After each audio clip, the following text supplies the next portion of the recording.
they built the level 3 yard after I got out the hole from underground, right? And I was the first inmate in that prison. Ain't no inmate in this prison. So they got through building that prison, I was the first inmate on that prison. So all the police came to my door and they said, it was like about 30 correctional. I talking about, yeah, you the first inmate to break in a brand new prison. And they were clapping their hands and shit. I was like, man, fuck y'all, man. So I would have laid back on bed, you know. So they opened my door, like, man, you want a program? I said, serious, man? Who I'm gonna talk to? Ain't nobody in the prison but me. Out the whole prison, ain't nobody in the prison but me. You feel me? So before they started bringing inmates, it was like probably a month later, they started bringing inmates in there. So a whole month? Yeah, in the whole prison. I was the only inmate in that whole prison where I could see daylight. I could see out the window.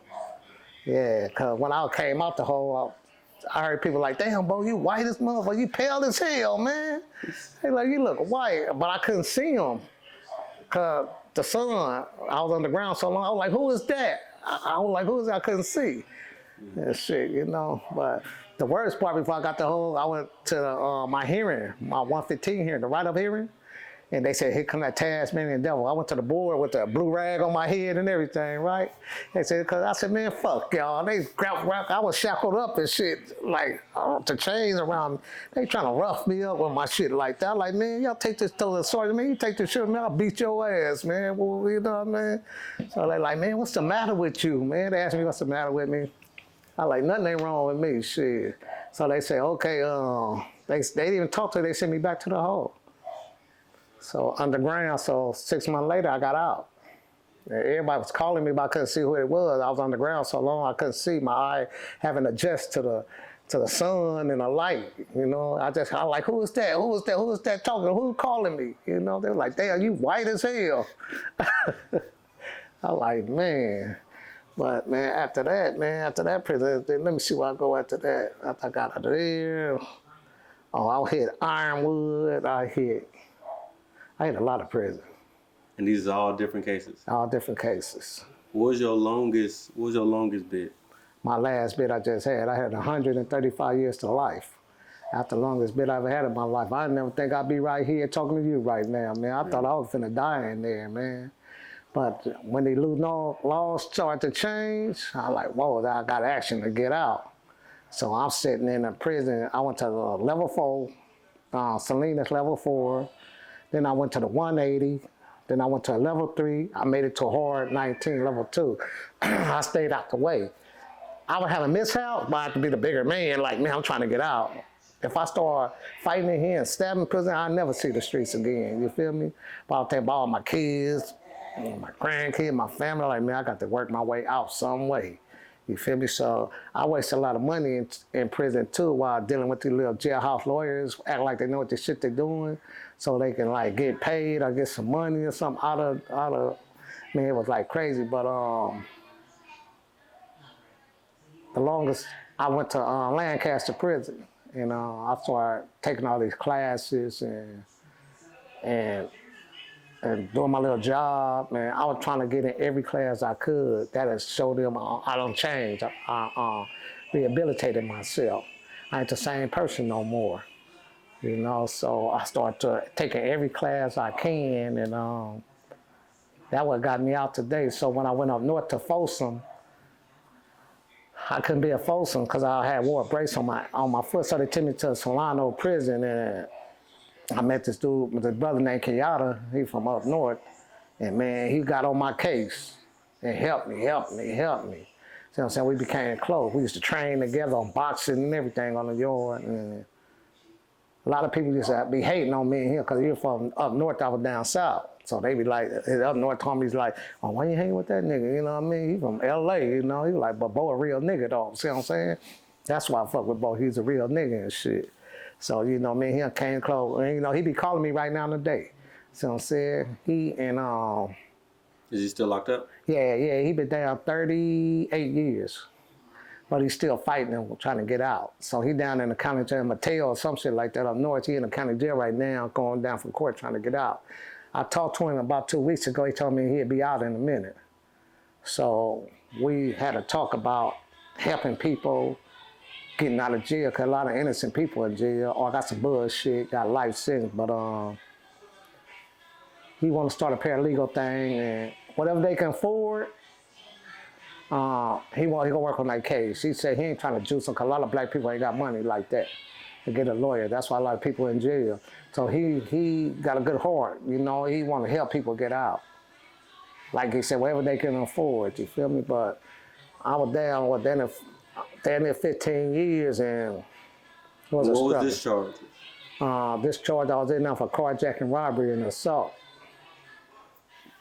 Oh man, that's what I was in prison for, and shit, they gave me so many 25 to life. I said, damn, I should have some bodies, you feel me? So how did you get out? What did you do? What did you do to get out? I put in for 483, and I forgot the other law, but it didn't work. So the whole time I was in the county jail, I like, damn, I might have to go back to the pen, right? So my lawyer said, well, they got a new law coming out on Proposition 600. He just waiting on that to kicked in, then I can get out. So I said, man, I hope. So January it kicked in. This year it kicked in. And that what got me home. Do you know what it was saying? What was the? It was I ain't got to go through no jury. No, it was up to the judge to let me out. So the judge looked at my conduct in prison. Okay, he he got all these certificates, and they call a laudatory crime I would get for COs. That's mean your behavior in prison. You ain't been in no trouble. You doing good. I like to see him out, shit like that on the chronos. So they wrote me every CO I knew. I asked them for one, so I can get out of jail. I like, man. They say, yeah, you been out the way. You been going through little stuff, but you handled yourself, you know. So a lot of them put in some word for me to get out. So the DA seen that shit. He said, I'm fond of this. This the type of stuff I want to see from a correctional officer about them. See, a lot of people coming down for prison record messed up. They stabbing, they fight niggas, and they ain't getting out. But they think, they be talking about, well, in prison, it don't matter if you go to court. I said, why it don't? I say, they look at that shit, man, your record. Even before I got out, the judge said, well, I'm gonna see what he been doing in the county jail. I like, wow, I ain't been doing no, I'm good. You feel me? I just been kicked back. So they check on everything to see how your behavior is. As long as you clean, you got action to get out. You know what I mean? So it's like... So you fresh out. Yeah, I'm fresh out. Tomorrow I'll be out 2 months. Yep. That's crazy. So how it feel? How does it feel? Man, it's lovely, man. I've been eating up every restaurant. I've been eating for real. I've been going to all the restaurants. I've been going to the beaches. Places I want to go, I've been going so long. So I've been to Vegas a couple of times. I've just been going places, man. I've been all up in Beverly Hills and the Hills and Malibu, all that shit. I've just been everywhere. What's some of the biggest changes you see out here from 15 years ago? Knew a lot of new buildings. Stuff don't look familiar to me, like especially Inglewood, all that stuff, the SoFi and the Clippers and all that shit that they got the big old like screen shit on the streets, like damn, all that, it's like, I even went to the movie with a recliner chair, and I'm like, wow, this shit crazy, man. I'm like, oh, man, lovely out here, man. It's like, you just have to stay out the way, man. See what I'm saying? I'm older, so, you know, I've been left that, I closed that chapter in that gang life, so I'm trying to be like an entrepreneur, you know? I'm out here trying to push my clothing line. I'm out here trying to, like, stay on positive things. Again, I'm finna start back another nonprofit, you know, helping with the youngsters, you feel me? And hopefully I get a charity and go help the homeless. I've been giving shoes away and clothes to the homeless, man, when I'm out there, man. I've been seeing a lot of people out there with no shoes on. I tell them, pull over, let me give them some shoes. I be telling them, people be throwing shopping at me, let me have them, because since I've been in traffic, they doing bad out there. I see tents everywhere, so you can't help them by like really talking. They ain't gonna listen. They gonna keep doing this. So I just give them stuff. See what I'm saying? Hoping they get their life together or something. You know, they don't want to talk. When I ask them, man, what made you get out here? You know what I mean? Why you? People say all these jobs out here. Why you ain't got no job or nothing, man? I mean, some have mental problems, and you know, it's just like I feel bad for them. Then again, sometimes I don't, because they grown. You feel me? But I try to help as much as I can, you feel me? Because that's in my heart. I like helping people. That's why I want to start me another nonprofit and help the kids, keep them out of jail. And all the lifers I know that's out right now, I done talked to a few about when I started the nonprofit, we talked to the kids, tell them, I give them our testimony, our story, because they had life too. See what I'm saying? And how much time, but I had more time than all of them. I had 100-something years. They had like 25 to life, 30 to life, stuff like that. See what I'm saying? But I want them, you know, that if they need somebody to talk to, somebody to talk to. Because a lot of the kids got single parents and they ain't got no father, and you know, and they looking for like a father figure or a big brother, you know, to talk to help them. But I want to keep it on a positive level with them and let them know where I come from and what I've been through, and hopefully everybody give them their experience, what they've been through. They don't want to live in that place because prison has got bad. County jail is worse. You know what I mean? So, before you get out, do you already have a vision kind of for what you would do if you did get out, or did it just kind of come of you just putting together the clothing line, coming with the nonprofit and everything after you kind of start to see some light? No. I was working on my clothes line for prison. I met this girl and she started helping me. She got my business. She got my trademark number, everything, everything. I'm doing this for prison. My first shirts I got made with the berry on them. I ain't got on them, but they sit on my clothing line. And my first shirt I had my sister to make for me. And so I'm trying to push from jail. I said, well, if I could just sell something, maybe I get the money to hire me a lawyer. I would try to every angle, try to get some money. So I try to get me a lawyer so I get out of jail. So that didn't work. So the woman I went now, she was putting in work for me, fighting for me hard. And if it weren't for her, I wouldn't be out right now because she did put in all the work. And the judge told her she the one did everything to get me out. They didn't have to go get my case filed. Now she had everything. See what I'm saying? And that's how I got home. By her helping me get out. So what does the Ed Berry mean to you? What does the clothing line mean to you? Well, Ed Berry is my passion, man. 'Cause I always wanted to look out for people, take care of the world. If I can dress the people, that's cool. You feel me? And I want to make it affordable for blacks and the browns. You know what I mean? Because some clothing lines, their price is ridiculous. See what I'm saying? And I wanted to look out for them. Like I wanted $30, $40, $50 for my artwork, but I'm like, no, just give me $20. You know what I'm saying? Because I don't want to be in their pockets like that. Because it's a new clothing line now. I'm praying to be successful, but I want them to know who Ed Berry is. Ed Berry, the man with that kind. He good-hearted. He look out for us. You know what I mean? And that's what I want people to look at me for, as a good person. Sure. To deal with, help them. See what I'm saying? And I'm always there for the people. For sure, for sure. I can see that in you.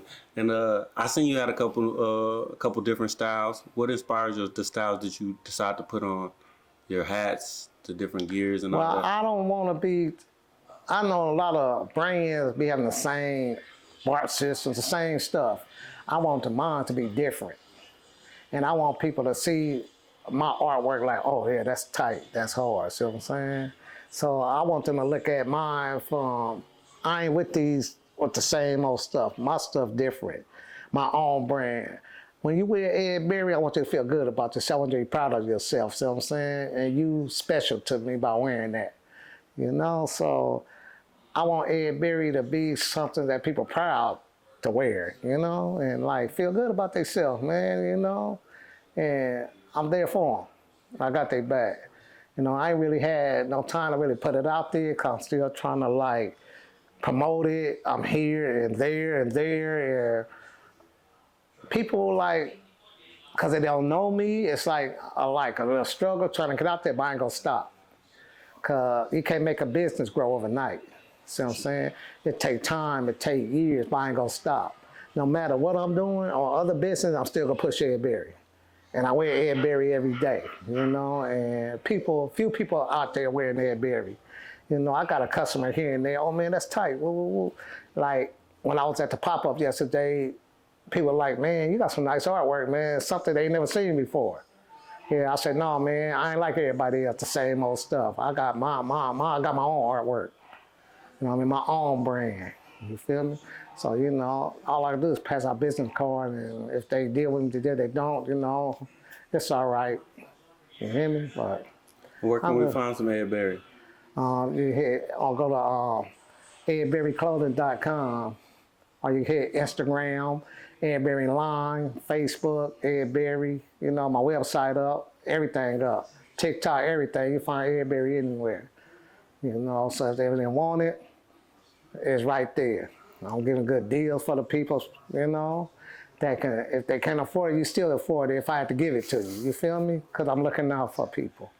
Sure. See what I'm saying? I ain't trying to be that type of person, you know. And is there anything else that you got going, or did you got planned? Yeah, I got a whole lot of goals I want to reach as far as this. I want to start this little chain too, because I noticed out here when you want baked beans, meaty baked beans, all that stuff, you can't find no spot. So I had an idea for that. Then I want to start the nonprofit. I want to start a makeup line. See what I'm saying? Rawberry Cosmetic. My last name Raspberry, so Rawberry. Take the S out. I want to start that. It's a lot of things I want to start, but I have to take one step at a time to get that. Once I get this up and running, then I can go to other things, you know what I mean, that I want to achieve in life. For sure. It's good to stay driven. I see that. Yeah. And I guess before we get out of here, I would like to ask you, what was it like thinking that you were gonna be in there forever, that there was really no getting out? Like, what was it like to go from that mindset to literally touching the pavement? Okay, look here. Or even getting some light and then actually getting out. This was happening. I almost gave up when I first went to prison. When I got 135 life, it didn't really hit me till I got to prison. I was in the cell by myself, and I was like, damn, 135 to life, I'm finna die in here. I said, no, I ain't gonna die here. I'm finna just take myself out. I was looking up in the cell trying to see where I can hang myself at, you know, just get it over with. Because I was depressed, I was hurt, man, I was broke, man. I was like, man, I didn't hear from my family, I didn't hear from nobody. That made me want to really give up. So I said, let me just talk to my little sister before I kill myself. So I called my little sister, she's a lady of God, and I kind of explained to her I'm tired. And I've been doing this all my life, I'm really tired. I'm ready to just let it go.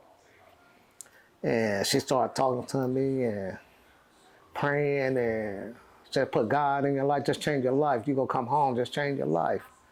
My little sister, Riri, she was like pushing God on them. My brother-in-law, rest in peace, he was a deacon at the church. They were pushing me. They started sending me stuff to prison with the Bible. So that's how I changed my life. When I accepted Jesus Christ as my life, my personal savior, my whole life changed. So I was praying about things, and things was happening for me. See what I'm saying? I just started praying. I stayed in my Bible. I read my Bible, and I secluded myself from everybody else and like stayed to myself. I was dealing with Christian brothers and this and that, you know what I mean, to make that change. I started going to church till I seen this dude and the gay dude all cuddled up in church. I started going, I ain't going to see that in church.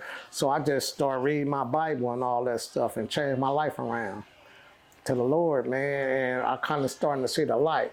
I was asleep, and my mom came to my dream. She rested in peace, but she was real young and pretty. She told me she was all right.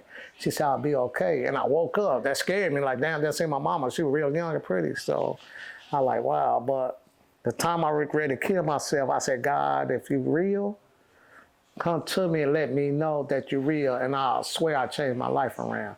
I went to sleep. I was the only one in the cell. Somebody tapped my feet. And I woke up. I looked on the top bed. I looked up, the door closed. I said, oh, God came to me, tapped my feet, woke me up. He let me know he here. Like, don't worry. And I changed ever since. What came with that change? Like, you changed in what aspects? Like, did it change? Like what actions did it change? Like, the thoughts. Did those thoughts of you knowing God is real and you getting tapped that night, like, how did it change your walk? Well, I wouldn't hold the respect of making that change. I wanted to make that change. I was tired. I've been a gang member all my life since the 70s. It was that time. I'm getting old. You feel me? So I left it alone. I was having problems with homies because they didn't want me to change. They still want to be that crib messing up on the yard with this and that. I don't want that life no more. So, they were talking about me, all both chains. That nigga acting like a buster. I don't know, words don't hurt me. As long as you don't put your hands on me, I'm good. You feel me? Because if you put your hands on me, we're going to have a problem. See what I'm saying? So I just walked every day, gave my respect, and I kept doing me. When they see me like, what's up, bro? Like, what's up? And keep pushing. See what I'm saying? With different people in my life and people, on some positive level. And I hung out with positive people. See what I'm saying? I don't want to hear that, yeah, cuz, I don't want to hear that shit. See what I'm saying? I want to hear some positive stuff. I made a change in my life. I read my Bible all the time. I'm praising God, praising the Lord. He saved me. See what I'm saying? And I knew I was going to get out.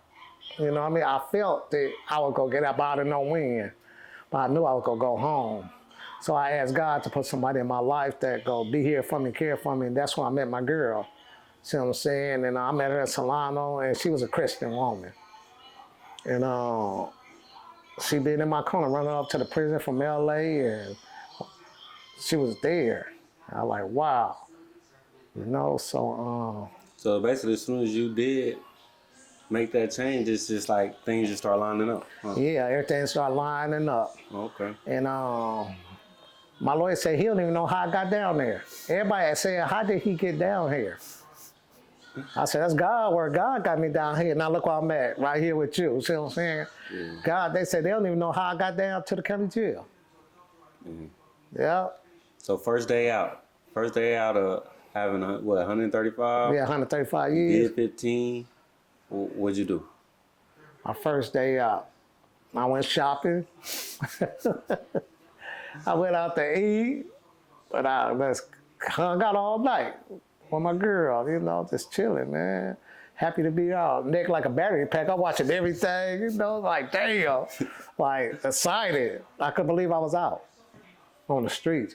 Mm. Then you go on my clothing line, you see me back at the prison. I made a video in front of the prison.